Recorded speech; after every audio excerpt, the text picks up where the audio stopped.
Hello, hui hui, in lâu đâm tlang ngân, hay tuần trùng chu cái mà cháu in còn lằng đôn na hay cái bùa giàu chia cả sắm, bọt đan cả việc tốt bấm mò,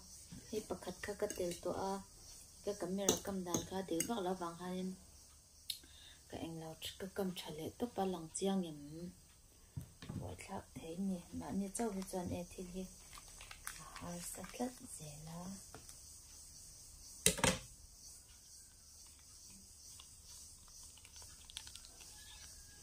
Hey, ôi hang ngô tahan kan dal lo kan ye px pahni karon ei don mo ton ton chu pe chu china ka chep no to a thế ta ko ra khanin alo bet te la ye tyang la ya yan mo chep tel te ya o he pot chu in bong va mak ve pakhat la khal ve ka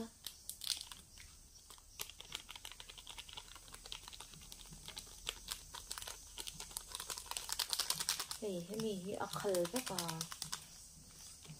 mak tok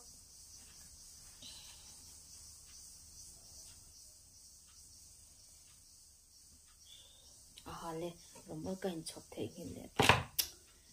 hay lệ bói tháp thấy đấy khoa lum lúc tụi có tụi nó cho ni hết rất chặt thế tất cả một còn ụt hóa mấy nhìn nó chết tối nào có lai nhỉ như thế mình sao cái này nhìn thêm mà sẽ bắt thêm ra là cái đâm cái chỉ sẽ đi cho nên nó mà nhìn mấy cái tụt tụt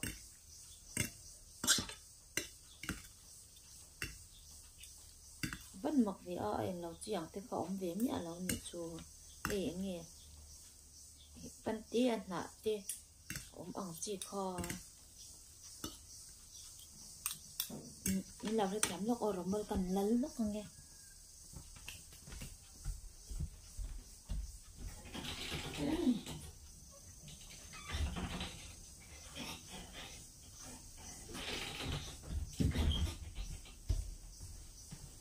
con hoa rất hay rất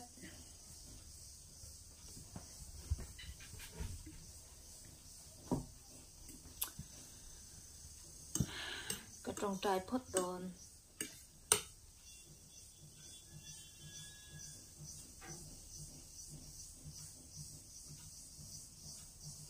kan video mình lao thiệt sạc trên tu té in ra vai chung à kan lom em thì kan soi mà sát tu ni e khi kan em mà sát phốt đồn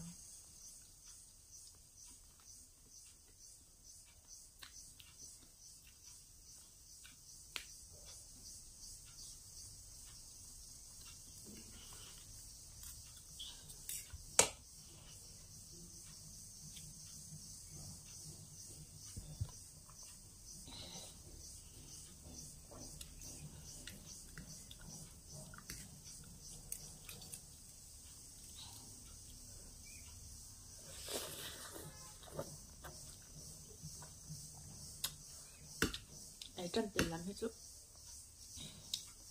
tôi ở đây tôi đỡ thọc rồi tôi làm mồm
oi tun tum chu ka ai photo pa ni chu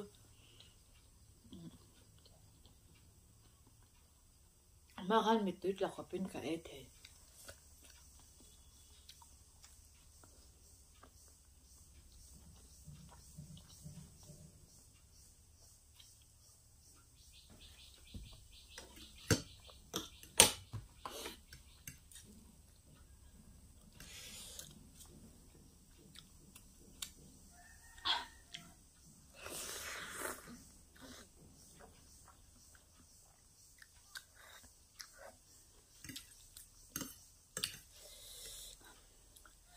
ไปหนังอยากกันแล้วมัวอันโดนเอ็นชกเจ้าจะวางตัวไหนจุมัว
ดูดู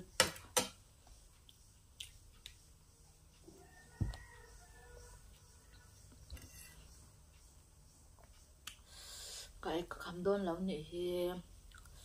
ลิซ่ากับเนยตัวบอกเสียแล้วลิซ่านะไปแล้ว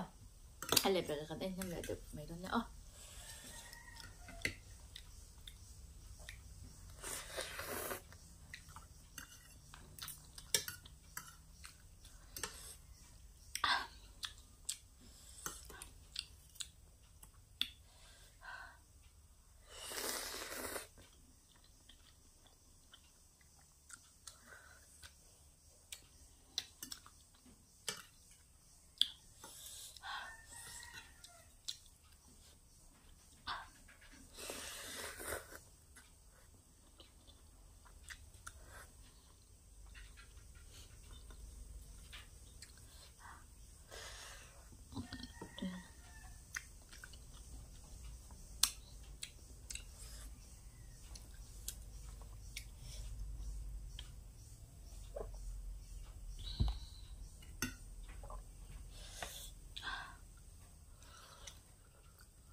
สักกล่อง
เราจะเล่นเดี๋ยวไม่คำเราชินนั่งเงี้ยกันวิดีโออัตบบุลจังอ่ะอัตบงามินเราเที่ยวสักชินตัวเต้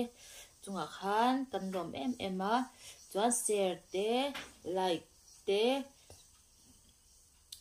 คอมเมนต์เซ็กชันละมาเต้พวกขันนี่จันละ